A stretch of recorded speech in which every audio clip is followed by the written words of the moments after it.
indicators and M&E system. Can you hear me? Yes, we can. Okay, perfect. So today I will share with you, I would like to share with you indicators we have developed, how we have come with these indicators, what is the work which has been done to date, and what I would request additionally in the work you'll be doing, additional aspects to follow up or to pay attention to. Feel free to interrupt me anytime for questions and comments, and let's start.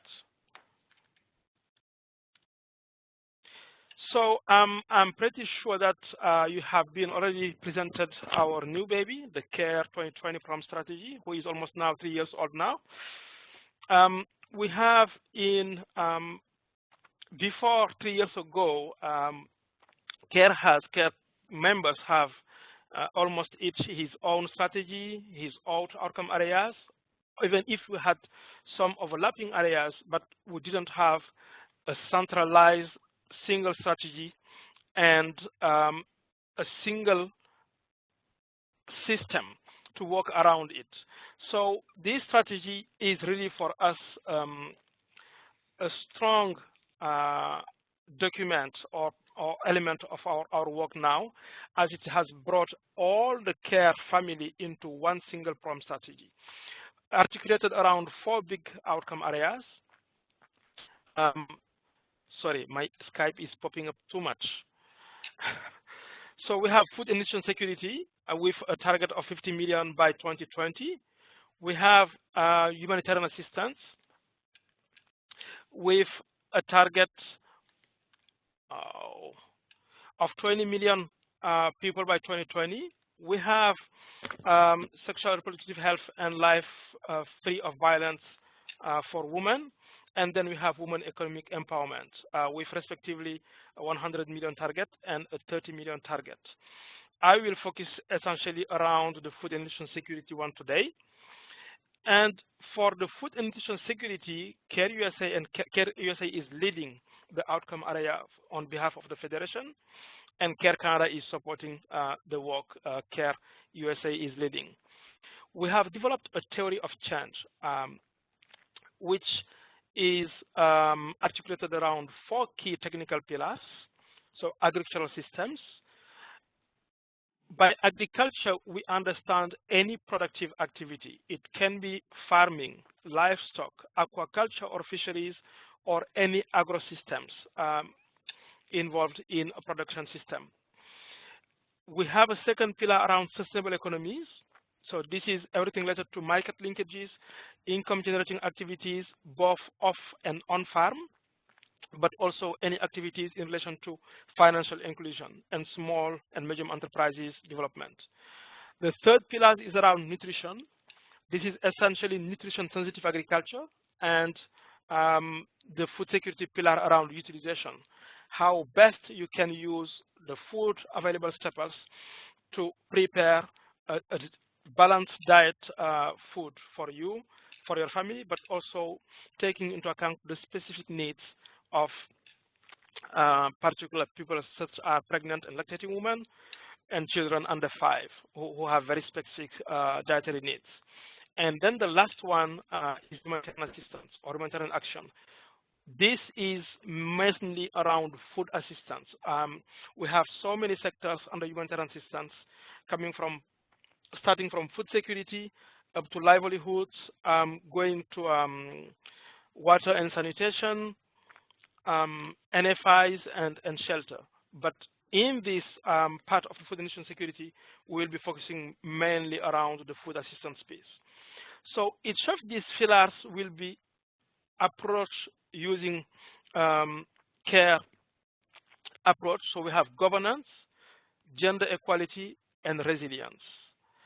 So the governance piece is focusing around 2 key aspects: how the people we work with are organizing themselves, are also interacting with public policy and existing rules and regulations that regulate the specific technical pillar under which they are evolving, but also how government services in charge of policy making and policy and decision making are taking into account the needs and the potentialities of the most vulnerable and poorest population in the design and the implementation of any policy. Gender equality for us is a key pillar at CARE. Gender has been a cross-cutting theme for CARE far back away, but it has become now the entry point for all our programming. And in the food security sector, for example, women provide most of the work in agriculture, from farming itself, so planting, weeding, pest control, up to processing, which is almost heavily controlled or entirely managed by women. Processing involves cooking at home. It involves drying, um, packaging, selling, adding value to crops, etc. The resilience part is how do we help the people we support maintain the development despite shocks they are undertaking in their lives. This can be social shocks, it can be climate shocks, it can be economical shocks, especially market variabilities and fluctuations. So how we worked for the monitoring and evaluation of this pillar, we tried to identify all indicators CARE was using before we created this 2020 program strategy. And we realized that we were using more than 200 indicators if we put together all indicators that has been used in all CARE offices and headquarters. Now, what we have done was to try to identify which indicators for each of the technical pillars we will be working in are the most suitable for our work. That's the first thing.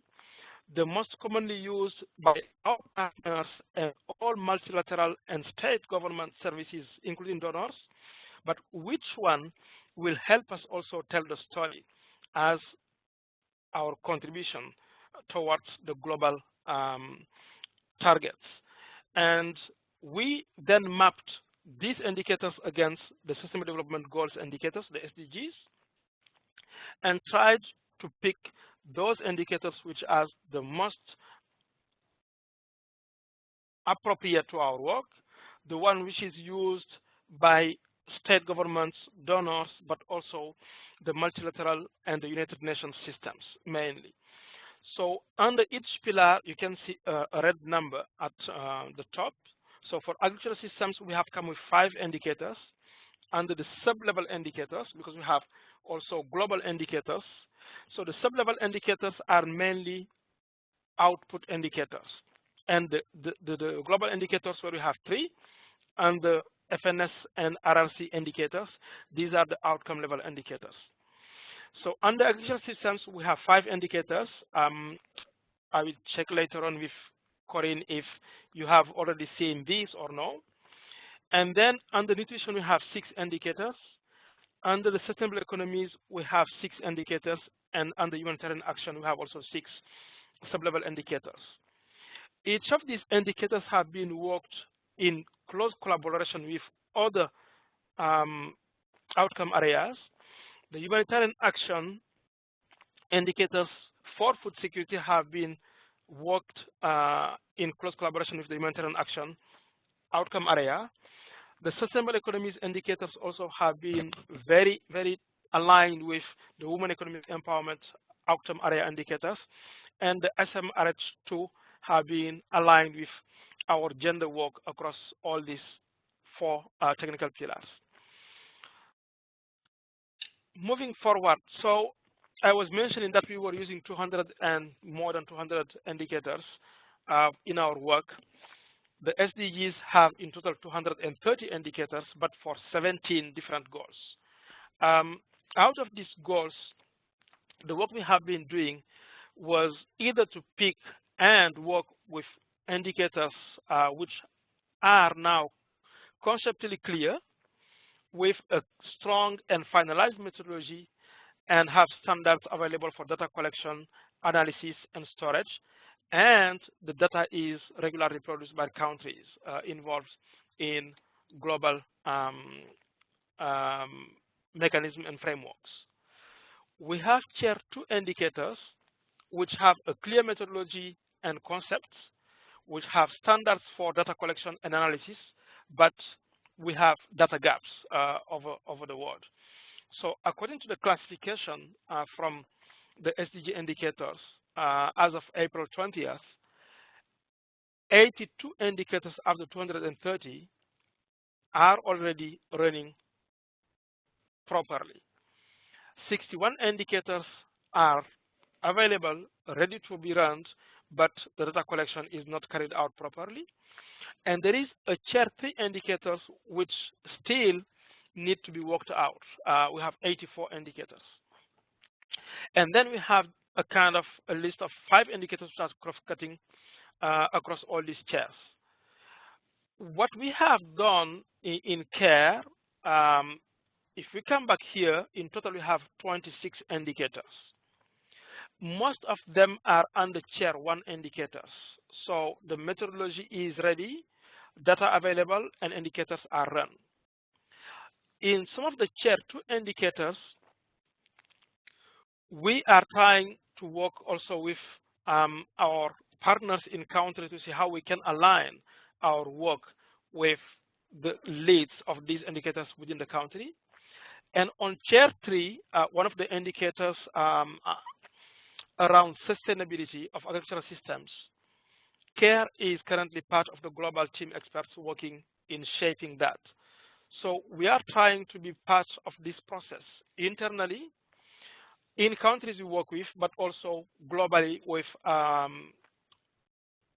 leads of coming with the methodology and the standards to be used for monitoring these indicators going ahead. In terms of what we would like to see from indicators, I think this is something I would like you also to have a close eye with our colleagues on the ground. Each indicator data collection should be sex disaggregated as much as possible, female, male, girls and boys, so this is adolescent youth, where also it's not possible to have that breakdown between adults and youth. At least it should be broken down between female-headed households, FHH, or male-headed households. The data collection should be applied at different time of the project lifetime, so at baseline study, endline study, midterm if there is any midterm, but also at any regular monitoring such as assessments or small evaluations over the project lifetime. The indicators also should be looking at counterfactuals, especially for outcome level areas.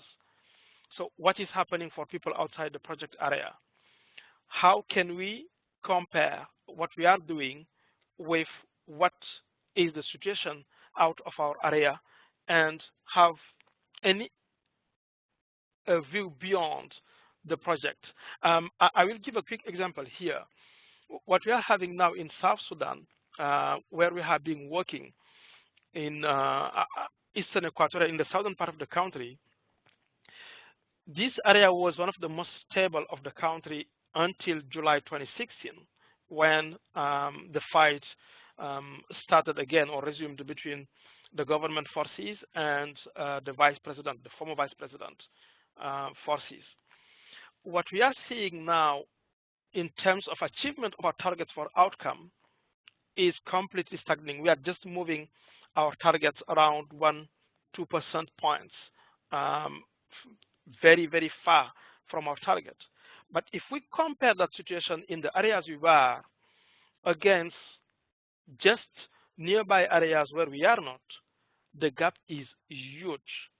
Even if we didn't achieve our targets, we can say strongly that our intervention has been playing a strong buffer against the situation getting very worse in the areas we are working, and maintaining a certain level of resilience within the communities we work with. So this is really helpful to compare what we have done and what our impact were able to save in terms of development gains in the areas we are working. So the data collection also at the same time of the year. Food security in developing countries is very seasonal. It's not like Washington or New York, where you have groceries open 365 days a year, sometimes 7 days a week, and you have almost any food staple along the year.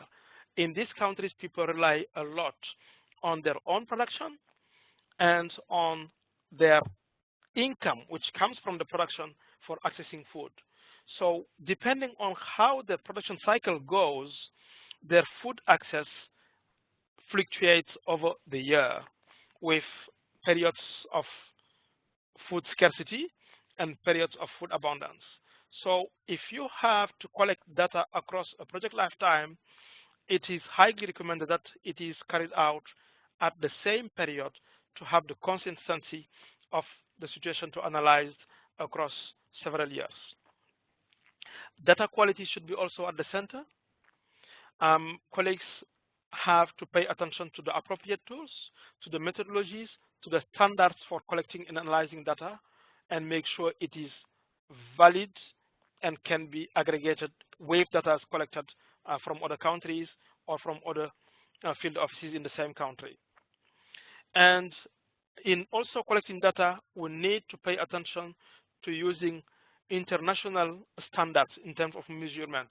If, for example, you are working on farmland size, it is highly recommended to work on acres or hectares, which are the globally used.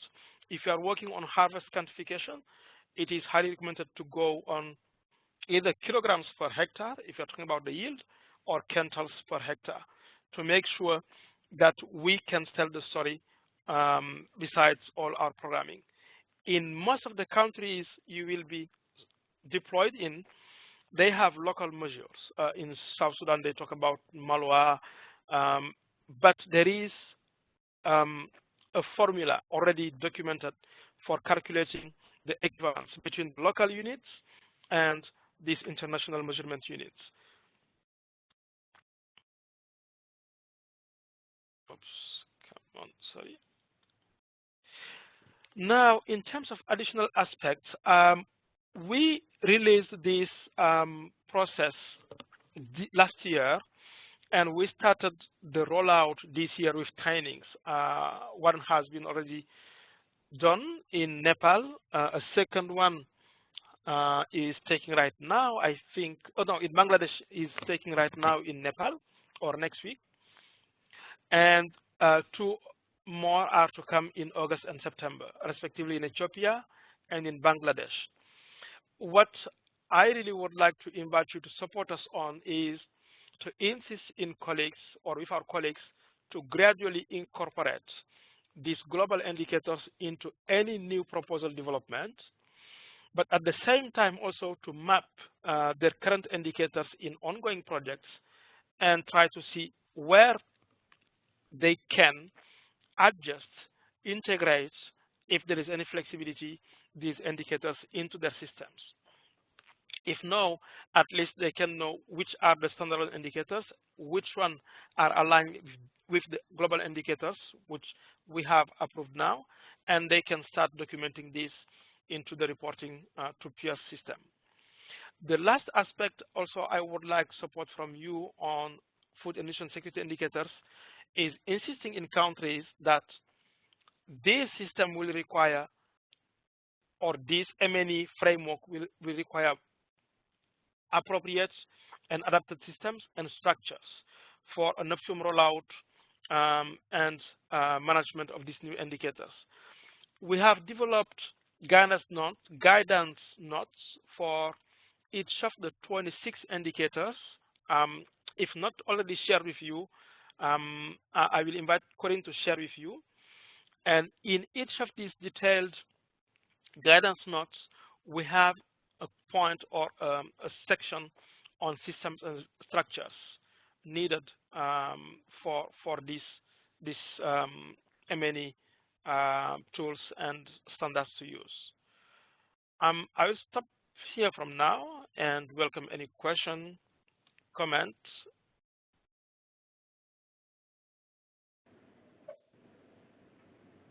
Thanks, Pierre. Welcome, Corinne. Questions? We have a couple of questions. Excellent.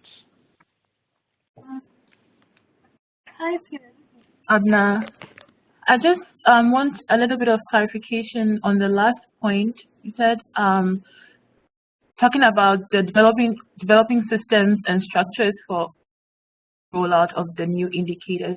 Were you talking about like the mapping framework, or can you expand a little bit about that? No, so this is in country. What I would like you to emphasize in the countries is to check with them. Now we have new indicators. We have a new global M&E system. What have they done to make sure that they are fully aligned with this one? Did they revise their systems? Did they revise their structure? So this includes the staffing. This includes the resourcing of their M&A team to make sure it will be adequately positioned to handle this. Some of the countries have started doing this already. Ethiopia, I know, has started doing this. And the Southern Africa impact growth strategy. So most of the countries have done all these steps, but not all the countries we will be in. I'm not sure that Rwanda, Uganda have already done this. And it will be good for them to make sure that this will require additional readjusting internally for them going forward. Thank you. I had a question about the supplementary or the sub-indicators. Do you have any updated guidance for those? I know you shared some when we were in Bangladesh a few months ago, but the only documentation that we have right now is what Jay had used in the FNS Southern Africa region to map out both the global and the supplemental indicators. No, we have the guidance notes. I will share them right away. Okay. And as I mentioned, not all of them are ready. So you will find in the guidance notes that some indicators are almost blank because they are part of the Tier 3 indicators in our system, which we don't want to develop something for care, as it won't allow us to say this is our contribution to the SDGs. So the idea behind is, okay, we have indicators which are Tier 1, most of them, almost 80%, 80 or 85%. We have Tier 2 indicators.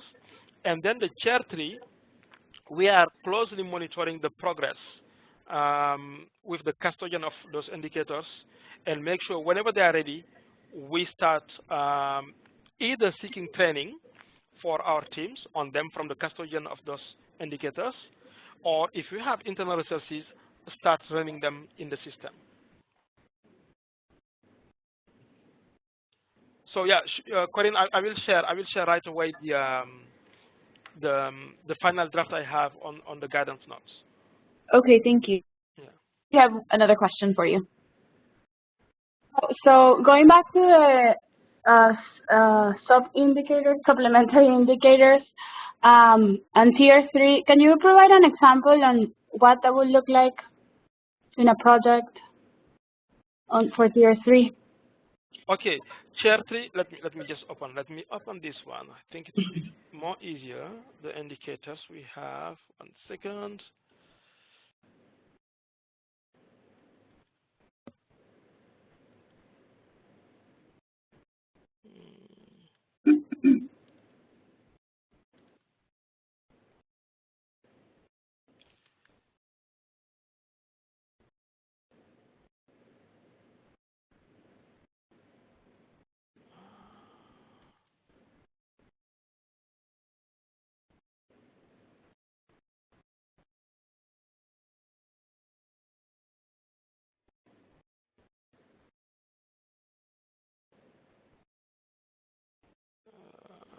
Wait, where do I have this one? Wait, just stopping and getting these ones coming. Wait.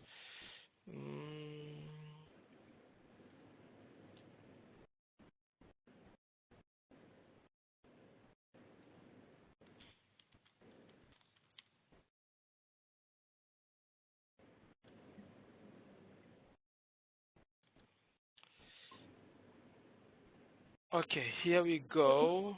Um, 1 second.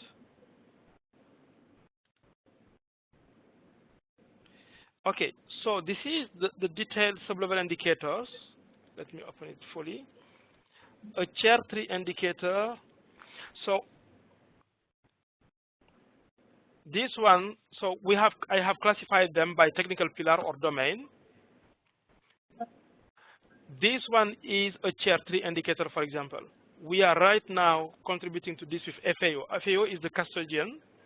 And Emily was in Rome was it in late April, Corinne? I think so, or early or late April. I can't remember which. Yeah, she was in Rome as a part of the global team developing this one. Let's go on. So you can see that at CARE, we were largely in advance compared to FAO and this. And what came out in the workshop that has been held in FAO a few months ago to develop this indicator was mainly reflecting or based on what we have shared with FAO. So they have almost used our own words and our own elements to build the workshop term of references. Let me show you another one. So this one is a good one, chair 1. Chair 1. Let me go down. We have more chair 3 indicators. Nutrition, all of them are chair 1 for nutrition. Women economic empowerment, we have some chair 3 indicators. Okay, so this is sustainable economies. This one is chair 1. Chair 1.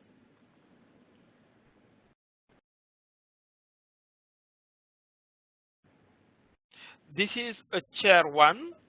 And then let's go down, down. Humanitarian action, chair 1. Chair 1. Chair 1. Chair 1. Okay, so no, this one is a chair 3, for example. We don't yet have the finalized guidances for this one, and we would like to wait and have everything finalized before we start using it. If you look at here, we have several elements which are missing now. The method for data collection, data sources, resources needed for data collection, etc. This one, again, is one of the indicators we have listed as chair 3.2. So I will share this document with you. And Corinne, please, could you pull out the tagging we had in Bangladesh? I didn't really do that in this document for all these indicators to share with colleagues. Sure. The tier tagging or the tagging of specific projects? No, the tagging of chair coding we have Okay. For all of this one in Bangladesh. Sure. Yeah, perfect. We have a couple of other questions for you. The first question was around clarifying the difference between our overall outcome area indicators and the supplementary. Where did how did those develop? Was it us paralleling SDGs, or how did we come up with this supplementary set of indicators? Okay, I would just put it in a very, I would say, pictured way. The global indicators are mainly outcome indicators. So it's around food and nutrition security and resilience to climate change. I would say you have a logic model and you have outcome and output level indicators. So the sub-level indicators are documenting the outputs, and the global indicators are documenting the outcome level indicators. So we have output, what were we able to achieve in terms of how many people you have trained, how many hectares you have produced, and then the other parts of the global indicators are showing impact, the results. We have this also done here. So the CARE global indicators for the pillar, are here. These are the final ones. Prevalence of stunting is one of them. The second one is prevalence population with moderate or severe food insecurity based on the food insecurity experience scale, which has been developed by FAO. And then the third and last one is around of number of people who were able to build resilience.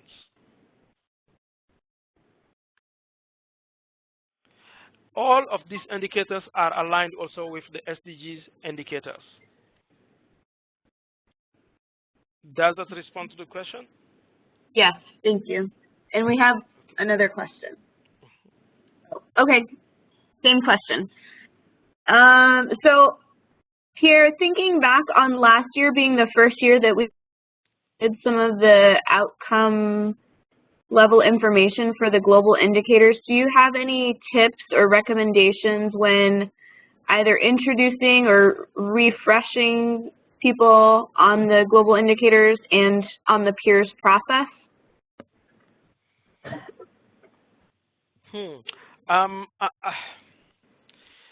I can't say that because the peers, I'm not really involved in that level on the peers process. There was a meeting in in Madrid recently around the CIML. So I would suggest checking with either Emily or Jimena what has been agreed going forward in the refreshment of these indicators amongst colleagues.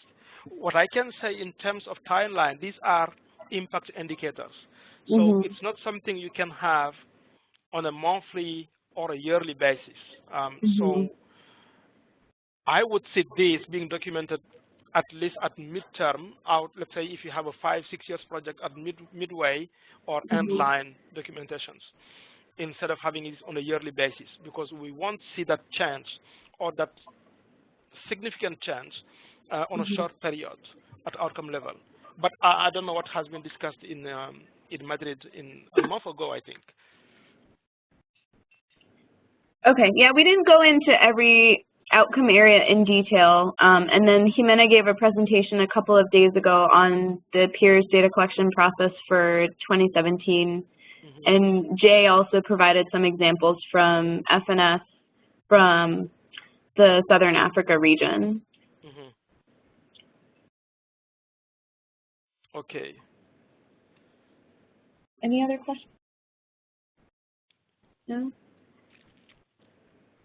I don't think there's any other questions, Pierre. I wanted to say thank you for your time, and I was wondering if there were any other things that you think students either should be on the lookout for or things to reinforce. And there is one more question too, but yeah. Go ahead for the question. Yeah. Sorry. Given that we were just being given this week, I'm wondering whether, I mean, I'm going to go over all of the presentation and everything, but if there's one thing that you would want us to remember about your presentation, what would it be? One thing. Yeah. one or two. I have so many things to do. I think one thing really I would like you to pay attention is interact. Be really curious, ask questions, try to understand how they are rolling out this process and what you can do. Proactive, ask. That's something I would put on the table. Don't have any fear or being shy, please. You are in the care family, and the care family is very open, so feel free to reach out to colleagues and insist.